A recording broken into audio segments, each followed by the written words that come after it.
Shalom, selamat pagi Bapak Ibu yang terkasih di dalam Tuhan.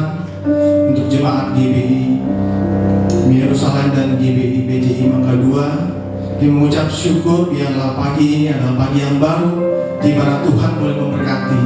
Salam sehat semuanya, kita percaya semuanya dalam kasih dan anugerah Tuhan.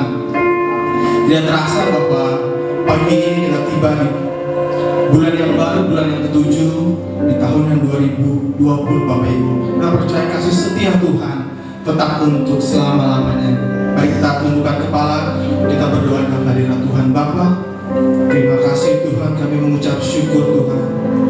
Jikalau sampai dengan pagi hari ini kami boleh hidup, kami boleh bernafas, itu bukan karena kuat dan gagah kami Tuhan. Itu semua karena kasih dan kemurahan-Mu saja Bapa. Bapa, biarlah pagi ini Tuhan, kami ingin mempersiapkan diri kami untuk menyembah dan memuliakan nama-Mu Tuhan. Bapa, biarlah pengurapan-Mu turun atas kami dan atas jemaat-Mu yang sedang menyaksikan ibadah online di tempat ini Tuhan. Terima kasih Bapa, terima kasih Roh Kudus. Hanya dalam nama Tuhan kami Yesus Kristus kami mengucap syukur dan berdoa. Haleluya, amin. Haleluya. Mari jemaat Tuhan, kita persiapkan hati kita untuk sama-sama menyembah Tuhan.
kasih Roh Kudus, sebentar kami akan memulai ibadah ini. Biarlah kami alaskan di dalam nama Allah Bapa, Allah Putra, dan Allah Roh Kudus, yang adalah Tuhan Yesus Kristus. Haleluya. Amin. Haleluya. Sebentar kita akan naikkan pujian Hatiku Percaya.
Pujian, pujian sembahku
yang telah tercurah bagi kami, sehingga kami mendapatkan kelepasan, mendapatkan pengampunan Tuhan, sehingga kehidupan kami dipulihkan, hubungan kami dipulihkan dengan Bapa.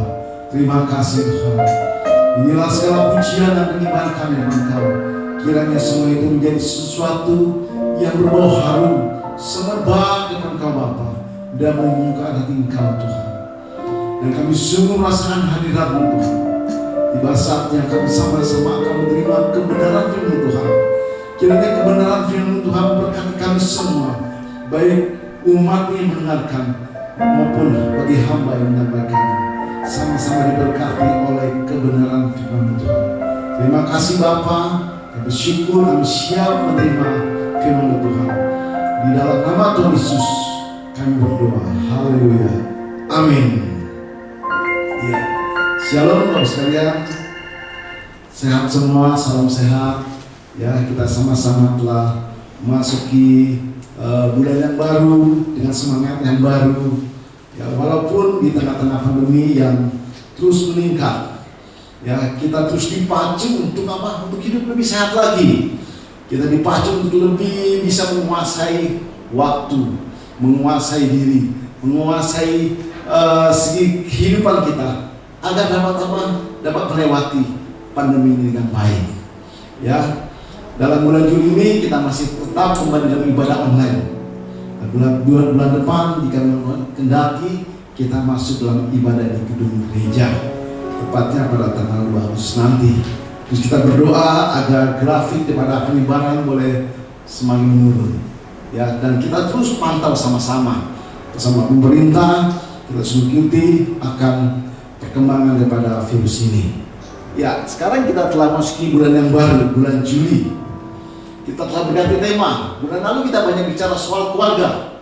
Ya, dari minggu pertama, kedua, ketiga, dan keempat semua bicara tentang keluarga. Dan pada bulan ini adalah temanya adalah hidup yang berdampak. Hidup yang mempunyai arti, hidup yang dapat mempengaruhi orang lain kepada suatu nilai kebenaran Tuhan. Dan pada minggu ini, minggu awal, saya akan menyampaikan tentang pertobatan yang berdampak. Kita ambil dalam Matius 3 ayat yang ke-8. Kita akan sama-sama membaca firman Tuhan. Saya persilakan hambanya untuk membacakannya. Jadi hasilkanlah buah yang sesuai dengan pertobatan. Iya. Jadi hasilkanlah buah yang sesuai dengan pertobatan. Kalau kita dengar kata pertobatan mungkin terlintas bahwa itu adalah satu pelajaran dasar kekristenan. Kalau kita dengar kata bertobat, kita lebih berasosiasi pemikiran bahwa itu adalah orang yang baru diterima Tuhan sehingga dia bertobat. Tapi arti sesungguhnya adalah bertobat meninggalkan sesuatu yang bersifat lama, bersifat merusak hidup kita, yang merusak hubungan kita dengan Tuhan. Dan kita tinggalkan itu bertobat. Jadi kita tidak boleh berpikir kalau bertobat itu pada waktu hanya kita terima Tuhan. Tapi dalam perjalanan kehidupan kita pun harus ada pertobatan setiap hari. Ketika apa? Ketika kita melakukan kesalahan, ketika kita melakukan pelanggaran, ketika kita melakukan sesuatu yang tidak berkenan di hadapan Tuhan, kita bertobat. Dan kita disadarkan oleh apa? Oleh teman kita, oleh istri kita, oleh anak kita, oleh suami kita. Supaya apa? Supaya kita jangan berbuat hal yang sama. Maka seringkali kita juga pernah dengar, sekalipun hamba Tuhan pun bisa jatuh dalam dosa dan perlu pertobatan kembali. Jadi pertobatan itu bukan sesuatu yang pada waktu kita terima Tuhan saja, tapi setiap hari kita dituntut oleh Tuhan untuk kita bertobat. Dan bertobat dari apa?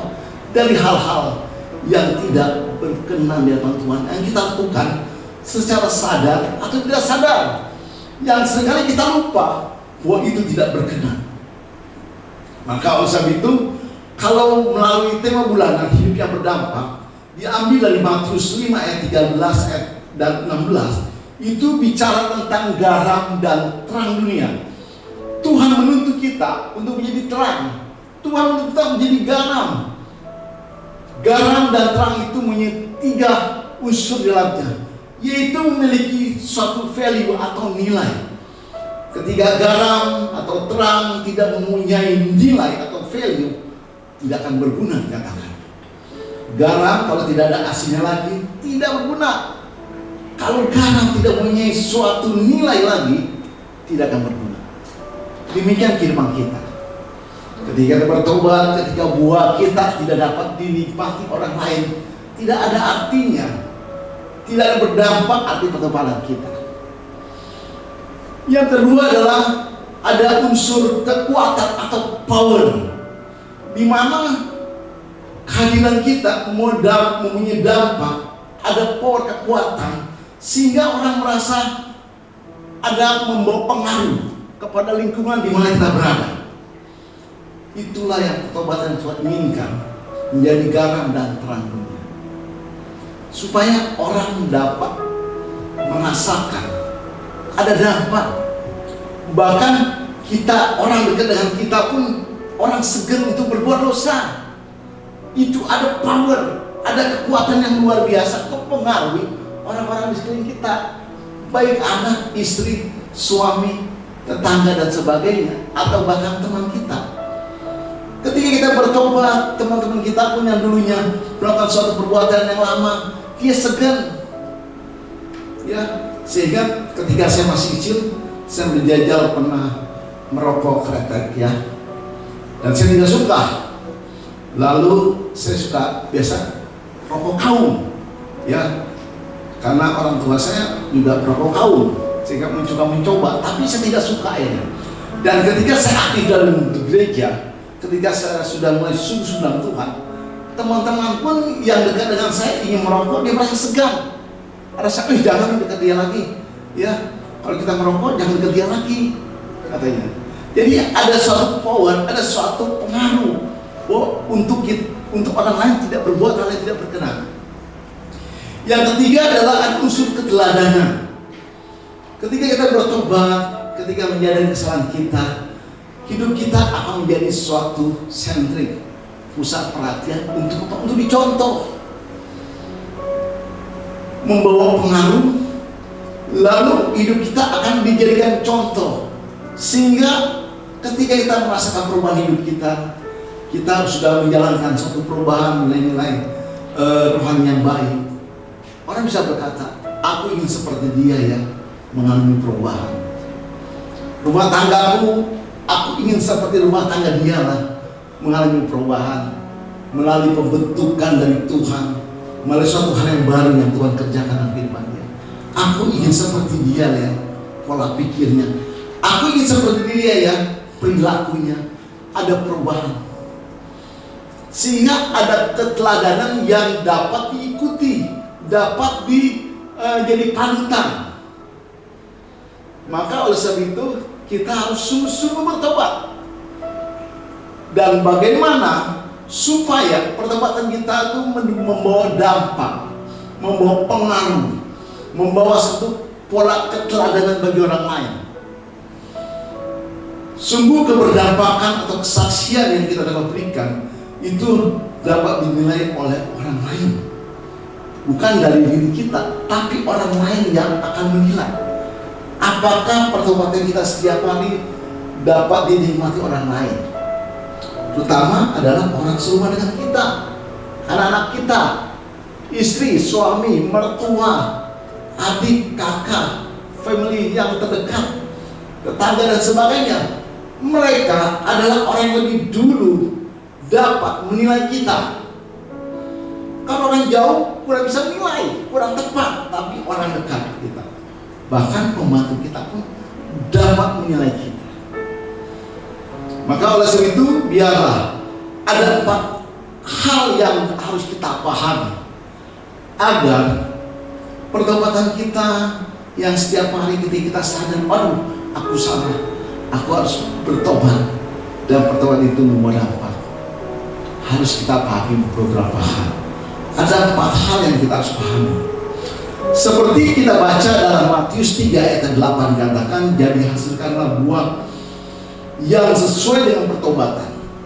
Kita bicara buah adalah sesuatu yang dapat dinikmati oleh orang lain, bukan oleh pohon itu, tapi orang lain dapat menikmati buah itu, dan orang lain menilai buah itu asam atau manis.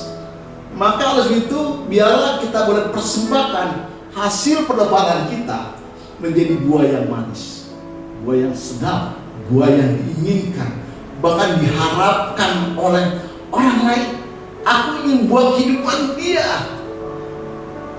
Orang begitu merindukan sesuatu keluar dari hidup kita.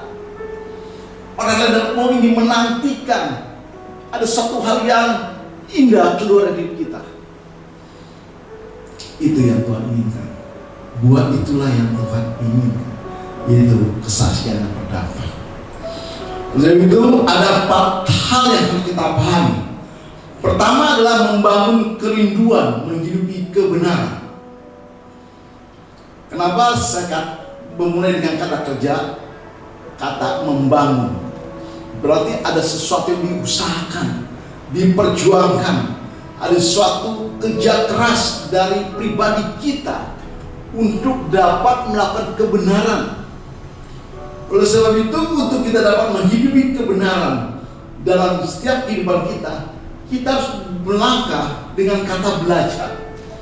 Kita harus mau belajar. Ketika kita bertobat, kita harus mau dididik, diajar, dibimbing dalam kebenaran firman Tuhan, sehingga kita tidak menjadi orang percaya yang fanatik, tapi kita penuh hikmat Tuhan. Perlu ada pembelajaran firman Tuhan. Firman Tuhan mengatakan, umatku binasa karena apa? Tidak mengenal kebenaran firman Tuhan, tidak bodoh secara firman Tuhan.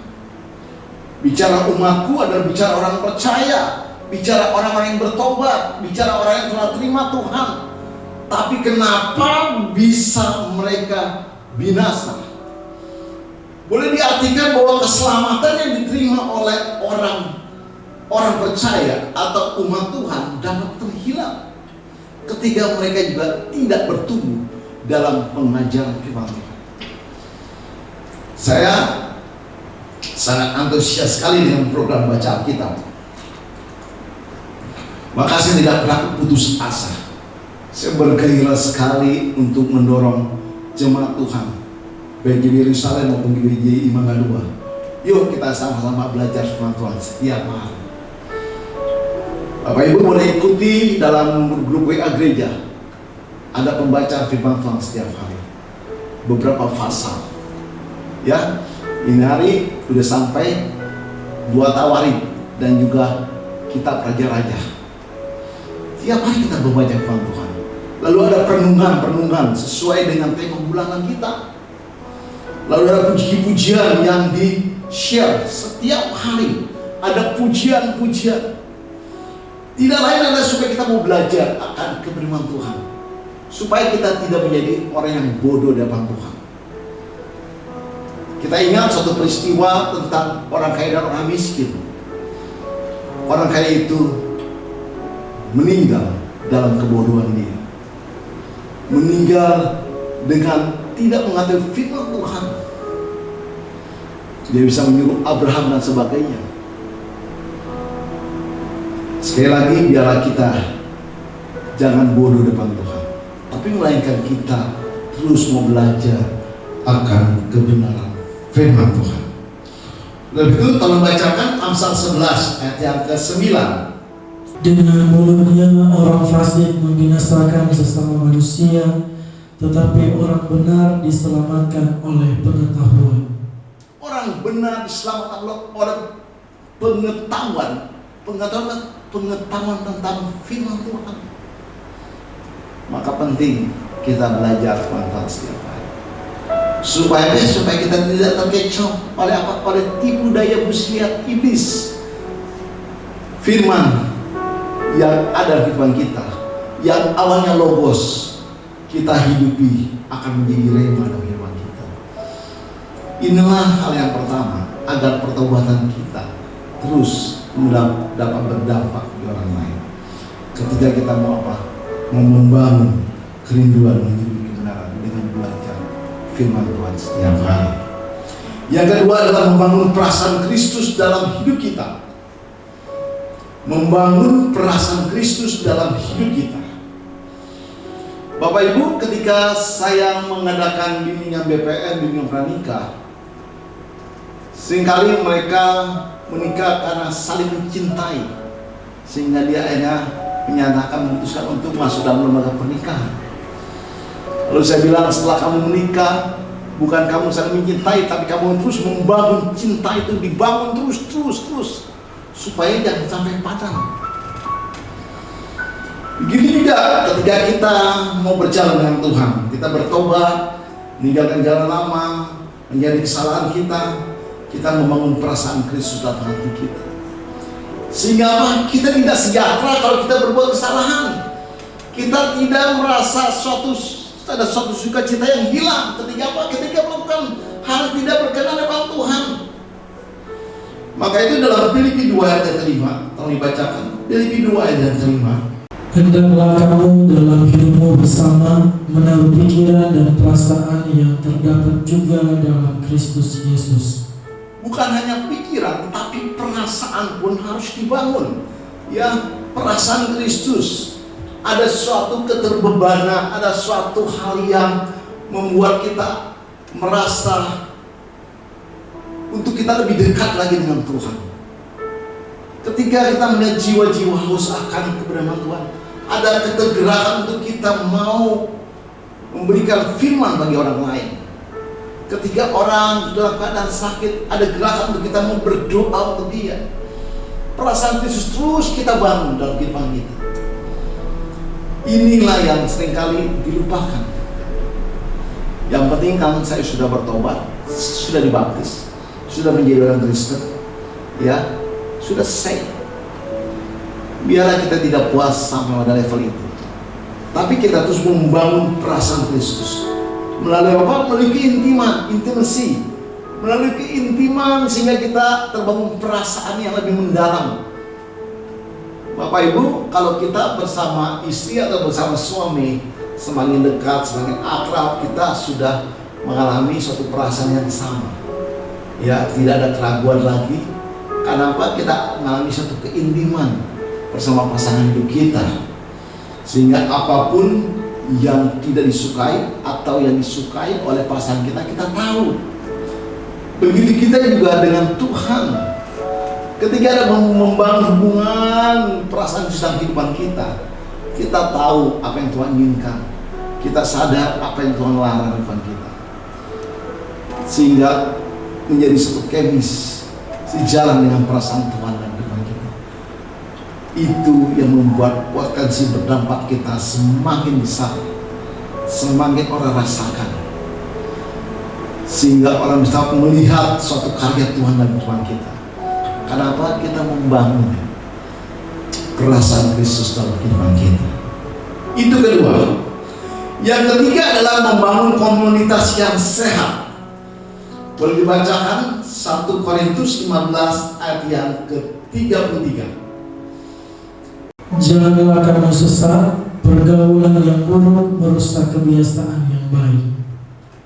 Jangan kamu sesat, kebiasaan yang buruk akan merusak kehidupan kita. Maka oleh sebab itu kita harus memiliki satu komunitas yang sehat. Salah satunya adalah keluarga yang sehat, keluarga yang mau belajar, keluarga yang mau bertumbuh, keluarga yang saling menasihati. Itu keluarga yang sehat. Yang kedua adalah komunitas gereja Tuhan, di mana orang percaya berkumpul, saling menguatkan, menasihati dan sebagainya. Yang ketiga adalah sahabat-sahabat seiman kita yang dapat saling membangun. Bapak Ibu, belum lama pemerintah ketika pandemi COVID-19 ini mulai merebak, dan pemerintah mengumumkan untuk membebaskan para napi melalui program asimilasi. Dan kita tahu selama dalam lembaga pemasyarakatan pasti semua napi dibina secara Quranian, ya. Yang Kristen ada ibadah setiap ada kunjungan para hamba Tuhan. Yang agama lain pun pasti ada bimbingan rohani. Dan mereka diajar untuk selalu bertobat ketika mereka dibina dalam lembaga pemasyarakatan. Maka pertobatan itu juga terjadi. Ada yang sungguh-sungguh, ada yang tidak sungguh-sungguh dalam lembaga pemasyarakatan. Tapi ketika mereka keluar, diharapkan, pemerintah sangat mengharapkan mereka tidak kembali lagi. Mereka tidak melakukan hal yang dahulu menjadi hal-hal yang telah pernah dilakukan, tidak terulang kembali. Tapi mereka mengalami perubahan. Maka pada program asimilasi ini, ya, pembebasan bersyarat, pemerintah sangat mengharapkan mereka tidak kembali akibat perbuatan-perbuatan yang tidak berkenan. Tapi kenyataannya, faktanya, banyak mereka juga setelah menjalani program asimilasi, mereka berbuat kembali. Mereka kembali kepada pergaulan yang lama, mereka kembali berbuat kejahatan, sehingga tertangkap kembali dan masuk kembali ke lembaga pemasyarakatan. Maka oleh sebab itu, biarlah kita memiliki suatu komunitas yang sehat. Kalau kita sekolah, kita bergaul juga dengan komunitas teman-teman sekolah yang sehat, sehingga kita saling mendukung, saling memacu, saling memberikan semangat untuk kita terus mau belajar. Maka ketika saya mengikuti program S2, saya pikir saya harus ada satu kiat supaya saya dapat selesai tepat waktunya dan bisa menyelesaikan sekolah saya. Maka saya memilih ada satu teman dekat supaya kita boleh saling counter, saling menguatkan, saling menasihati, saling mendukung dalam perkuliahan itu. Kebetulan ada sahabat saya yang memang saya ajak untuk ambil program itu dan dia mau ikut, dan akhirnya dia saling menguatkan dengan saya. Kalau ada PR, ada tugas, ada apa, kita dengan support. Dan akhirnya puji Tuhan, saya dan dia bisa sama lulus. Sampai istrinya pun pernah berkata demikian, saya nggak menyangka bahwa kamu berdua bisa lulus bareng, pas bareng, keluar bareng. Maka itu kita harus punya suatu komunitas yang sehat. Untuk apa? Saling mendukung, saling memacu, saling untuk kita menggerakkan kepada hal yang positif. Maka oleh sebab itu, biarlah melalui keluarga yang sehat pun menjadi suatu sarana efektif, menjadi komunitas yang sehat. Dalam keluarga kita, ketika suami melakukan kesalahan, istri mengingatkan, anak mengingatkan. Ketika istri melakukan suatu kesalahan, suami bisa menegur, anak-anak pun bisa memberikan suatu masukan. Begitu sebaliknya, pada orang tua, pada anak, pada saudara yang lain. Biarlah keluarga kita menjadi keluarga yang menjadi komunitas yang sehat untuk saling menguatkan satu sama lain, sehingga pertobatan kita setiap hari yang kita lakukan menilai, menyedapkan, punya pengaruh dan perlu dicontoh oleh orang lain. Ini yang ketiga. Dan yang terakhir adalah yang keempat, membangun pencapaian rohani seperti Kristus. Ini yang seringkali kita lupakan. Ketika kita bertobat, kita menjadi orang Kristen, kita dibaptis, dan kita rajin ibadah dan sebagainya, cukup. Tapi lebih dari itu, kita harus bangun pencapaian rohani seperti Kristus, yaitu dimana kita mencapai suatu karunia roh yang Tuhan percayakan dalam iman kita. Kita percaya ketika kita terima Tuhan, terima Yesus sebagai Tuhan selamat, ada pribadi Roh Kudus pada dalam hidup kita, dan Dia memberikan karunia roh itu. Dan karunia roh yang ada pada kita akan berkembang atau akan stagnan, itu tergantung kita, respon kita. Maukah kita membangun suatu pencapaian rohani yang Tuhan harapkan bagi kita, selayaknya sebagai manusia-manusia rohani? Maka biarlah terus kita membangun kerinduan. Bapak Ibu, kalau kita memiliki kerinduan, memiliki karunia rohani, seperti misalkan sebagai contoh karunia kesembuhan ilahi, tapi kita tidak membangun dengan sungguh-sungguh, ada rasa keterbebanan, ada rasa ingin berdoa untuk orang lain, bagaimana hal itu dapat kita miliki? Atau kalau kita ingin rindu mendapat karunia, ingin bersaksi, karunia kesaksian, serindu memiliki karunia bersaksi, tapi kita tidak pernah membangun untuk hidup kita mau bersaksi. Kita lebih cenderung menutup diri di rumah, kita tidak pernah bergaul dengan orang lain, kita tidak melakukan suatu interaksi dengan teman dan lain. Tidak mungkin terbangun suatu pencapaian rohani, menjadi memiliki karunia roh untuk bersaksi. Dulu ketika saya mengambil keputusan untuk terlibat dalam pengembangan. Saya memilih keputusan untuk masuk sekolah kita. Saya ingin mencapai suatu pencapaian rohani yang selayaknya. Maka saya harus belajar, berusaha membangun pencapaian. Dulu saya tidak bisa berkhotbah, berdiri di mimbar pun gemetar. Tapi saya berusaha untuk mulai memberikan suatu kesaksian hidup, sharing firman Tuhan. Lalu saya sekolah, saya belajar, dan sampai hari ini kita terus belajar untuk memberitakan firman Tuhan. Itu adalah pencapaian rohani yang Tuhan inginkan. Agar apa? Kehidupan kita berdampak. Boleh dibaca dalam 1 Korintus 12 ayat yang ke-31. Jadi berusahalah untuk memperoleh karunia-karunia yang paling utama, dan aku menunjukkan kepadamu jalan yang lebih utama lagi. Iya. Firman Tuhan mengatakan biarlah kita terus berusaha mencapai karunia-karunia itu, supaya kita memiliki dampak, orang lain dapat merasakannya.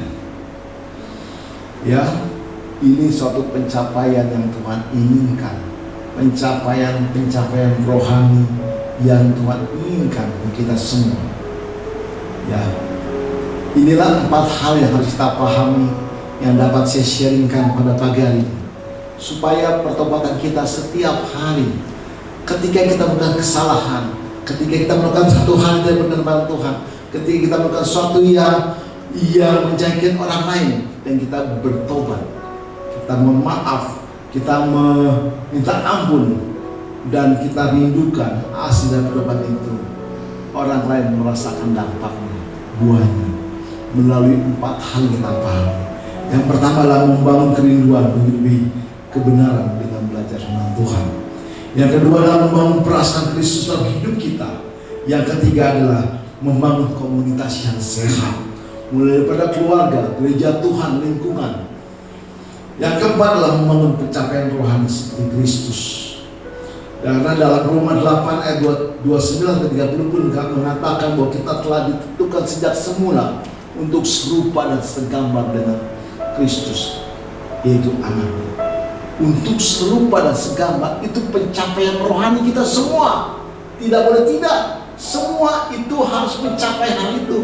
Memang tidak mudah, perlu perjuangan, perlu kerja keras bersama Roh Kudus untuk dapat mencapai pencapaian rohani itu.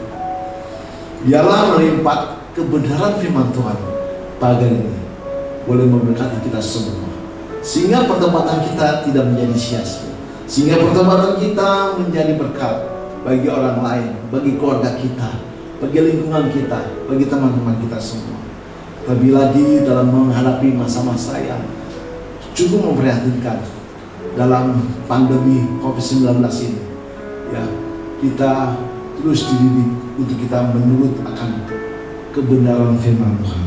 Terima kasih, Tuhan Yesus memberkati.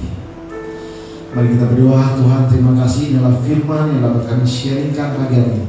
Kiranya firman-Mu boleh menjadi rema dalam kehidupan kami semua, Bapa, sehingga dalam pertobatan kami setiap hari kami mengalami suatu perubahan dan mengalami suatu dampak yang positif bagi orang lain. Mereka yang melihat, mereka yang mendengarkan, dan mereka yang menyaksikan, sungguh ada perubahan dalam kehidupan kami. Terima kasih Bapa.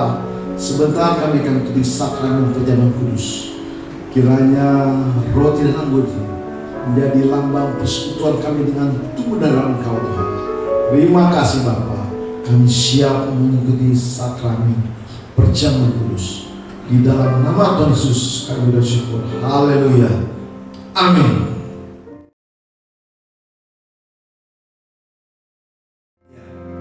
Mari kita sama-sama mengikuti sakramen perjamuan kudus. Bapak boleh siapkan roti atau biskuit serta air anggur atau air teh atau air putih boleh. Kita sama-sama mengikuti sakramen perjamuan kudus. Kita angkat roti atas kepala kita. Kita sama-sama mendengarkan kebenaran firman Tuhan. Sebab setiap kali kamu makan roti dan minum cawan ini, kamu memberitakan kematian Tuhan sampai Ia datang. Jadi barang siapa dengan cara yang tidak layak makan roti atau minum cawan Tuhan, ia berdosa terhadap tubuh dan darah Tuhan. Karena itu hendaklah tiap-tiap orang menguji dirinya sendiri, dan baru sudah itu ia makan roti dan minum dari cawan itu. Karena barang siapa makan dan minum tanpa mengakui tubuh Tuhan, ia mendatangkan hukuman atas dirinya. Bukankah cawan penyamaan syukur yang atas kita ucapkan syukur adalah persekutuan dengan darah Kristus? Bukankah roti yang kita pecah-pecahkan adalah persekutuan dengan tubuh Kristus? Sebab aku telah terima, sebab apa yang telah kuteruskan kepadamu telah aku terima dari Tuhan, yaitu bahwa Tuhan Yesus pada malam waktu yang diserahkan mengambil roti, dan sudah ia mengucap syukur atasnya, ia memecah-pecahkannya dan berkata, inilah tubuhku yang diserahkan bagi kamu, perbuatlah ini menjadi peringatan akan aku. Apakah kamu percaya roti yang kita pegang ini lambang persekutuan dengan tubuh Kristus? Mari kita makannya dalam nama Tuhan Yesus.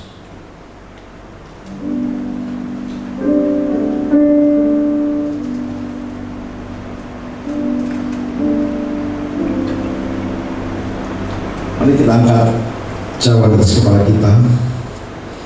Kita mendengarkan kebenaran firman Tuhan. Demikian juga yang pemilik cawan sudah makan lalu berkata, cawan ini adalah perjanjian baru yang dinyatakan oleh darahku, perbuatlah ini setiap kali kamu minumnya menjadi peringatan akan aku. Apakah kamu percaya anggur yang kita pegang ini lambang persekutuan dengan darah Kristus? Mari kita minumnya dalam nama Tuhan Yesus. Mereka ucapan syukur. Terima kasih Bapa atas segala apa yang Kau telah berikan dan berikan. Kami berpengampunan, kami telah dibebaskan, kami telah didamaikan oleh Bapa. Terima kasih Bapa, terima kasih.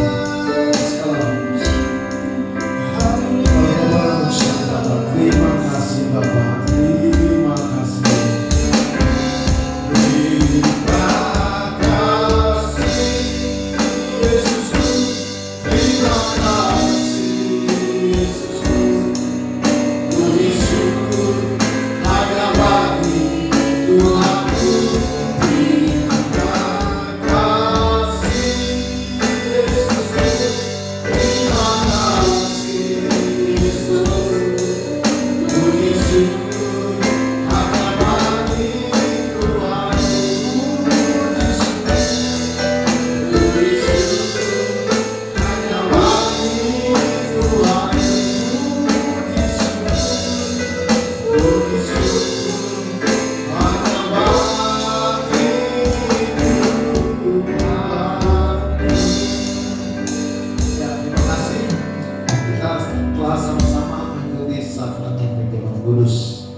Ya, ada beberapa hal saya akan sampaikan sebelum kita masuk doa syafaat. Pertama adalah bulan ini kita tetap dalam ibadah online. Kita terus ikuti ibadah ini. Kemudian terus kita ikuti juga perkembangan ya daripada COVID-19 ini melalui media sosial, media televisi, informasi, berita dan sebagainya, supaya kita juga semakin mencermati situasi kondisi yang ada. Terus tingkatkan pola hidup yang sehat, karena dalam herd immunity ini kita dituntut untuk kita hidup lebih sehat lagi, lebih kita mengatur hidup, pola hidup lebih baik lagi, pola makan, pola pikir dan sebagainya. Kenapa? Mereka yang lemah akan tersingkir, mereka yang kuat akan terus bertahan. Maka sebab itu biarlah terus kita tingkatkan pola hidup kita yang lebih baik lagi, lebih sehat lagi. Karena memang sampai hari ini vaksin daripada virus COVID-19 ini masih belum dapat diedarkan, masih dalam pengujian klinis. Mungkin diperkirakan paling cepat awal tahun depan. Ya, yang kedua, direncanakan ibadah di gedung gereja kita akan mulai pada tanggal 2 Agustus. Ya, kita doakan terus agar itu juga diikuti dengan protokol kesehatan yang ketat. Kita disiapkan untuk setiap jemaat yang datang harus pakai masker, lalu cuci tangan, semprot dengan hand sanitizer, kemudian juga tes suhu badan, lalu tempat duduk kita berjarak dan sebagainya, dan ibadah pun tidak terlalu lama supaya tidak terjadi banyak kontaminasi satu sama lain. Ya, kemudian jika memang bagi tergerak dapat memberikan persembahan dan perpuluhan mengembalikan milik Tuhan kepada gereja, maka Bapak Ibu boleh salurkan dengan transfer ke rekening yang tertera pada layar kaca ini. Biarlah masing-masing memberi dengan hati sukacita, penuh dengan rasa syukur. Di tengah-tengah pandemi ini kita masih dapat memberi suatu anugerah Tuhan yang luar biasa. Ya, kita akan terus ikuti dengan baik pengumuman-pengumuman atau informasi dari pemerintah. Kita akhiri ibadah kita pada pagi hari ini. Kita akan masuk ke syafaat, dan sebelumnya kita akan sebuah lagu bagi bangsa ini.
Sungguh merasakan hadirat Tuhan. Kami sungguh merasakan zaman Tuhan. Terima kasih atas firman-Mu yang berkati kami semua, agar pertobatan kami setiap hari boleh berdampak, boleh dapat dinilai orang lain, sehingga orang lain dapat melihat buah pertobatan kami Tuhan. Mereka dapat merasakan buah pertobatan kami Tuhan. Terima kasih Bapa, melalui kebenaran firman Tuhan kami boleh mengalami perubahan hidup yang baik lagi. Terima kasih Bapa, berkati kami semua yang mendengarkan dan juga yang menyampaikan kebenaran Tuhan. Terima kasih Bapa. Berdoa untuk sedang jemaat-Mu Tuhan, yang mereka mungkin dalam pergumulan, baik pendidikan anak mereka, maupun kesehatan, maupun ekonomi, maupun hal dalam rumah tangga. Hamba percaya Roh Kudus terus akan menguatkan mereka. Roh Kudus akan memberikan kekuatan dan memberikan jalan keluar. Terima kasih, ajar kami semua mengenalkan Kau Tuhan, terus berusaha bersama Kau Tuhan. Terima kasih Bapa. Berdoa untuk bangsa kami Indonesia, lawan bangsa kami yang besar Tuhan. Mampukan para pejabat di negara kami dapat mengelola negeri kami dengan baik Tuhan. Berdoa untuk tim gugus tugas, tim relawan, dokter, perawat, para daerah, serta TNI Polri yang terus Tuhan dapat menangani daripada COVID-19 Tuhan dengan baik, agar penyebaran keterjangkitan boleh menurun Tuhan. Percaya Roh Kudus akan melakukan mereka semua Bapa. Biarlah belas kasihan-Mu Tuhan tercurah bagi bangsa kami. Biarlah belas kasihan-Mu terus mengalir bagi bangsa kami Indonesia Tuhan.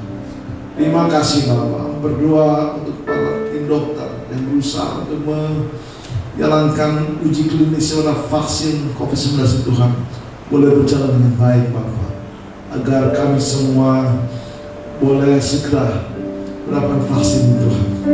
Terima kasih Bapa, kami umat-Mu siap menerima berkat-Mu Tuhan.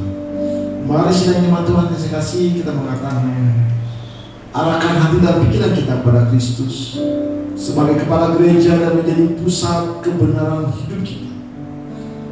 Terimalah berkat dari Allah Bapa di surga, melalui cinta kasih rahmat yang berat Putra yang tunggal, dan melalui pusat macam ini dengan Roh Kudus mulai saat ini sampai Maranatha Tuhan Yesus dan kembali.